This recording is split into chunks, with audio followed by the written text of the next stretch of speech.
Galera, vamos dando sequência então à nossa atitude coletiva. Teremos agora a mesa de meio ambiente. Vamos debater aí o novo Código Florestal. Também, no bate-papo rápido aqui, teremos os grupos Terra Azul e o Comitê Universitário em Defesa das Florestas. Com a salva de palmas de todos vocês.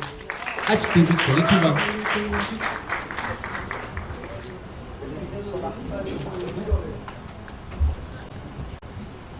Boa noite, gente. Meu nome é Thiago, o pessoal me conhece como Ventania. Eu sou membro do Comitê Universitário em Defesa das Florestas. Primeiramente, gostaria de parabenizar aqui a organização do evento, parabenizar os coletivos Palavra e o coletivo 10 por Hora, e a todos os outros coletivos também aqui presentes, né? O nosso coletivo, ele nasceu na perspectiva também, né?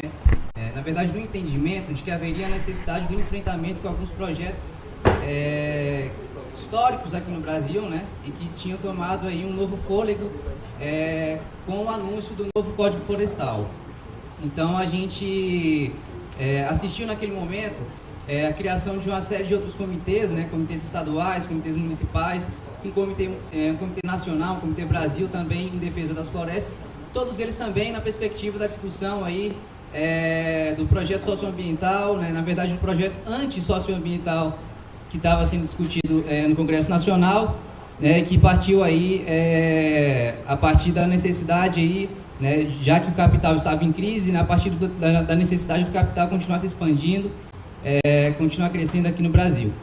Então a gente fundou esse comitê universitário, né, no entendimento de que a organização dos estudantes, né, que tem essa perspectiva, né, de um enfrentamento, né, o entendimento de um enfrentamento necessário, né, rumo a um projeto de sociedade que tenha marcos e bases socioambientais concretas, né, e reais.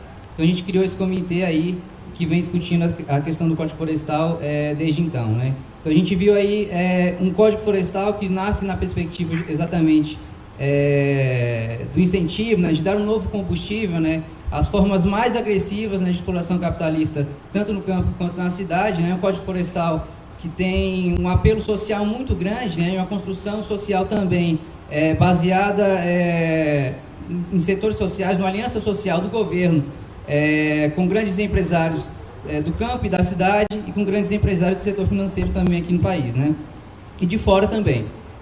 Então a gente cria aí uma discussão em conjunto com demais comitês aí pelo país, na perspectiva também de estar agremiando movimentos populares, movimentos sociais que já vinham encampando uma luta, né, por uma sociedade mais justa do ponto de vista socioambiental, né, como por exemplo o MST, a Via Campesina no Brasil, né, e construímos aí espaços nacionais de discussão, espaços nacionais de manifestação, né, na luta aí pelo veto, né, da presidenta Dilma Rousseff, que infelizmente foi um veto parcial, né, que demonstra aí também um recuo histórico, né, de antigos políticos que uma vez, como por exemplo o próprio Jorge Viana, que uma vez já estiveram militando lado a lado com Chico Mendes, né, uma das figuras históricas, né, da luta pela construção de uma sociedade mais justa do ponto de vista socioambiental, e que hoje está mais fechado aí com a Cátia Abreu, que já faz parte, inclusive, da base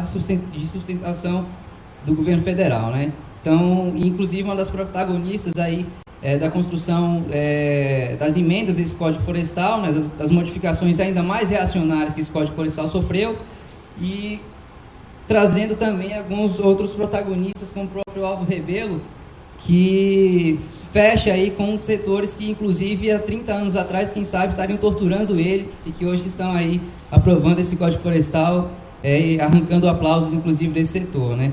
Então, a gente tem essa percepção, né, de que um dos lados, né, que esse processo desencadeia é justamente da denúncia, né, da transformação que a política tem tomado no país hoje, né, uma transformação que tem cada vez mais apontado para a capitulação histórica de agentes políticos que uma vez estariam combatendo todas essas novas regras, essa nova legislação ambiental no Brasil, né?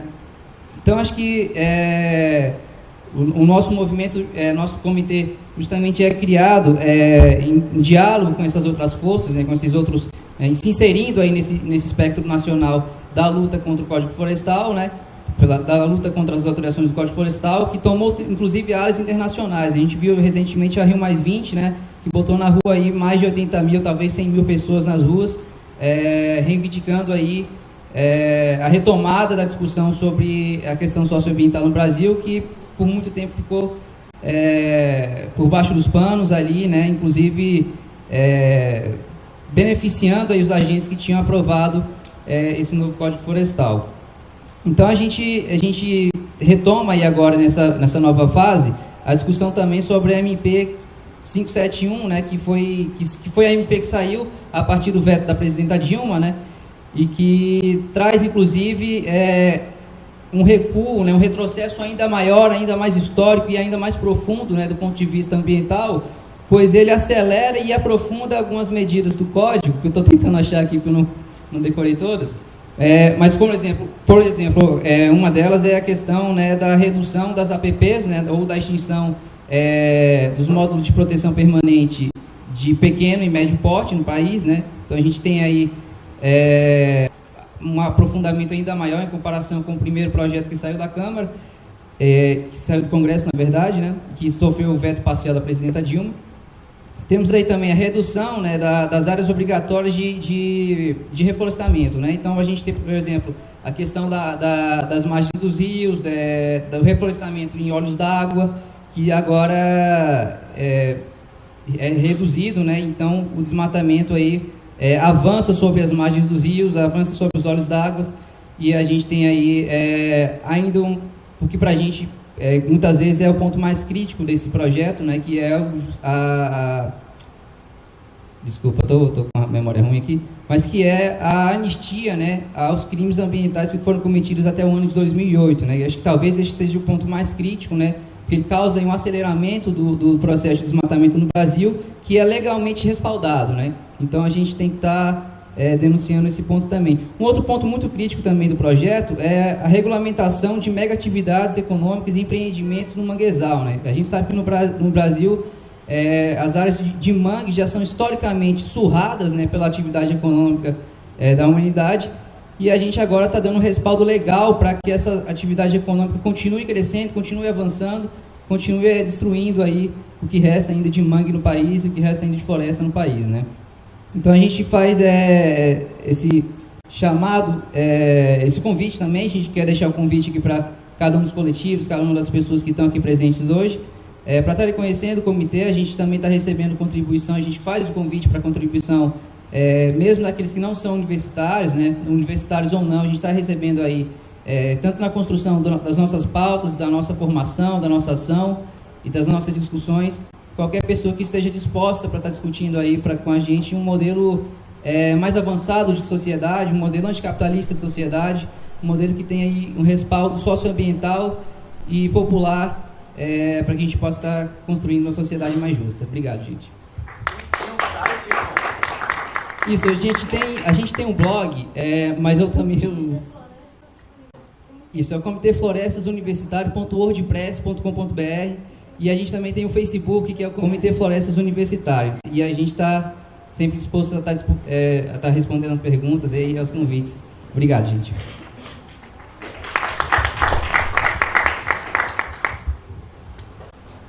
Bom, gente, boa noite. Queria parabenizar a organização também, porque é tão raro a gente ver esses encontros para discutir a questão socioambiental dos movimentos que não estão tão consolidados como as grandes referências nacionais, né? Tenho a impressão que a gente sempre sabe que todo mundo existe, mas a gente nunca se encontra, então a gente nunca constrói aliança, porque cada um fazendo sua coisinha na sua baia. A gente sabe que o poder da gente, quando a gente se une, não dá para comparar com o poder de pequenas pessoas fazendo coisas separadas. E eu tinha até falado com o Diego que, como a nossa posição da Associação Alternativa Terra Azul é muito parecida, na verdade a gente concorda completamente, inclusive eu, Daniele, vários membros da Alternativa somos do comitê universitário, a gente concorda com essa análise de conjuntura, a estratégia é essa mesmo, não tem jeito, a agenda de retrocesso é grande demais para a gente fazer alguma coisa que não seja questionar o que o governo tem feito, sabe? Infelizmente, quando se trata de política pública, a gente tem que sonhar e ver a solução, mas sem perder a sobriedade de fazer a análise que agora o país está andando para trás e botando em risco o bem comum de todas as gerações dos brasileiros, que sempre foi as nossas águas, nossas florestas, nossos rios. E aí eu queria puxar mais para o nosso documento fundador, que é a Carta da Terra. Falando um pouco sobre a Associação Alternativa Terra Azul, nós somos uma ONG ecossocialista que surgiu no Ceará.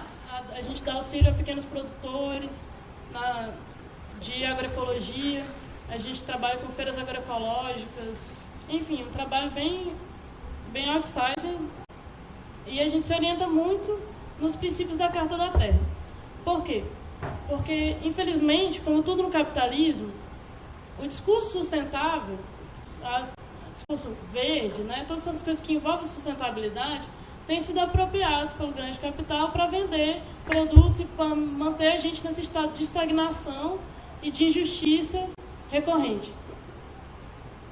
E muitos grupos, inclusive, dentro da esquerda tradicional, têm se afastado da questão porque fica aquela impressão de que é um movimento burguês, é um movimento, sabe, para mitigar os efeitos e não para questionar as causas, não para sonhar com uma nova sociedade. Então, para a gente, o resgate da Carta da Terra é uma forma da gente lembrar como o ambientalismo realmente nasceu no Brasil, sabe? Que é com a resistência das comunidades indígenas, que é com a resistência dos pequenos agricultores, que preservam suas florestas dentro das suas propriedades, porque se a terra erodir, se a terra começar a ficar ruim, não der mais para plantar, eles não vão poder fazer que nem os grandes latifundiários e ir lá e grilar outros. Sabe? Esse ambientalismo intuitivo de você proteger e ter uma reverência com a terra que te dá o sustento e te dá as condições de qualquer qualidade de vida possível, não é uma coisa que comporta no capitalismo, é uma coisa que fala sobre solidariedade, é uma coisa que fala sobre outros valores e outras formas de conceber a vida que não seja dentro da lógica de consumo. A Carta da Terra, ela nasceu como uma resposta a esse multilateralismo decadente das conferências da ONU para debater meio ambiente, né? Tentou-se fazer uma Carta da Terra pelos governos, mas foi uma tentativa frustrada, não teve consenso, para variar e tal. Então a sociedade civil adotou a missão e consolidou a declaração internacional com maior participação e maior inclusão popular. O processo de consulta foi feito com movimentos populares, pequenas organizações e vários setores da sociedade ao redor do globo. E a proposta é criar um guia ético para a promoção e preservação da vida. Assim, enquanto as grandes economias dos países se juntam nessas conferências da ONU para criar desculpas entre si e perdoar uns aos outros pela destruição, pelo rastro de destruição, pelo fogo devorador que eles espalham nos nossos ecossistemas, a Carta da Terra apresenta um paradigma ético para a gente tentar resolver essa crise civilizatória.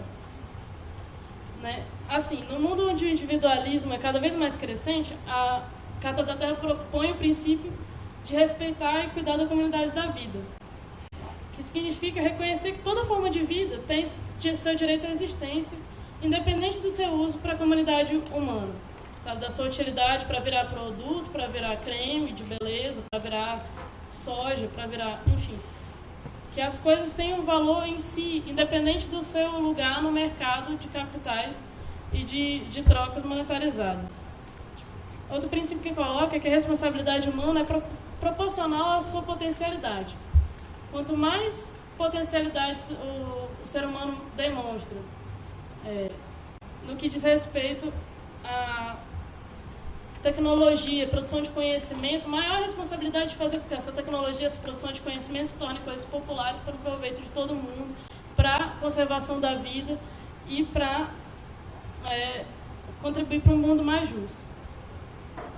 Assim, no mundo em que substituiu o penso logo existo pelo consumo logo existo, a Carta da Terra propõe o penso logo coexisto.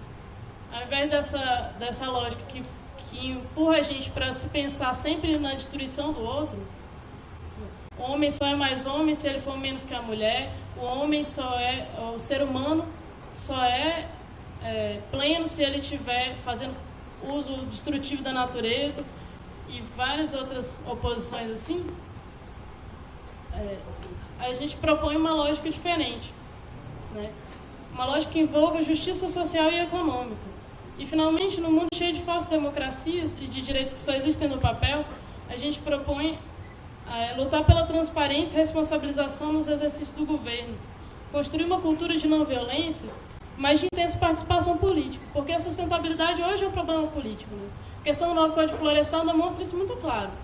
A gente, às vezes, trata a questão de uma forma muito holística e totalmente válida, mas quando vai ver, na política pública pode esmagar coisas que nunca a nossa ação enquanto cidadãos vai conseguir mitigar os efeitos destruidores que um partido da motosserra consegue fazer, né?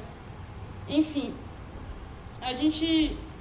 eu achei importante pedir para, ao invés de a gente continuar debatendo só o código, que é uma agenda reativa, né? A agenda negativa, a gente viu uma grande merda acontecendo e queria lutar contra, a gente resgatar a Carta da Terra porque ela é um dos poucos fundamentos ideológicos do ambientalismo que vale a pena que está escrito. Porque o ambientalismo que vale a pena normalmente está aí, sendo praticado pela galera que anda de bike, pelos seringueiros que vivem da floresta de forma sustentável, sabe? Desse ambientalismo de outros conhecimentos, mas que às vezes as pessoas não conseguem acessar porque eles não estão sintetizados na forma da escrita que é a forma reconhecida, né? E que é mais fácil de transmissão de conhecimento. Então, assim, fica o convite para quem quiser conhecer esse ambientalismo possível, né? Que não é um ambientalismo de esverdear o mercado, mas de construir uma nova cultura política para que a gente construa um mundo diferente do capitalismo, sabe? Um mundo justo e sustentável, por definição, que não seja só, meu Deus, não aprovamos no Código da Motosserra, agora somos sustentáveis. Não construímos Belo Monte, agora somos sustentáveis. Vamos usar um pouco menos de agrotóxico, agora somos sustentáveis. Porque a gente sabe que, por mais que as atrocidades sejam péssimas, a forma como a gente vive hoje já não é sustentável. Se a gente não parar e ousar fazer o exercício de sonhar com um futuro diferente e refletir para pensar, não o que não seria, mas o que seria, a gente vai estar sempre um passo atrás dos caras. Porque quem tem interesse em devastar a floresta, em espalhar o fogo na Amazônia, em acabar com o potencial hídrico do Cerrado, tem uma agenda muito específica. Tem uma ideologia fundadora, que é a ideologia do dinheiro, que é a ideologia da exploração do homem pelo homem, que é a ideologia do trabalho escravo.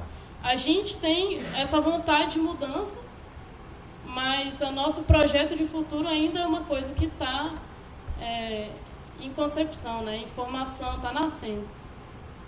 E aí a Alternativa Terra Azul está formando a rede da Carta da Terra, integrando, do Brasil, que são diversas entidades que têm como intuito lutar pela Carta da Terra, para que ela seja enviada para essas situações onde as pessoas deveriam considerar os princípios da Carta da Terra, por exemplo, os processos de decisão do governo mesmo, né?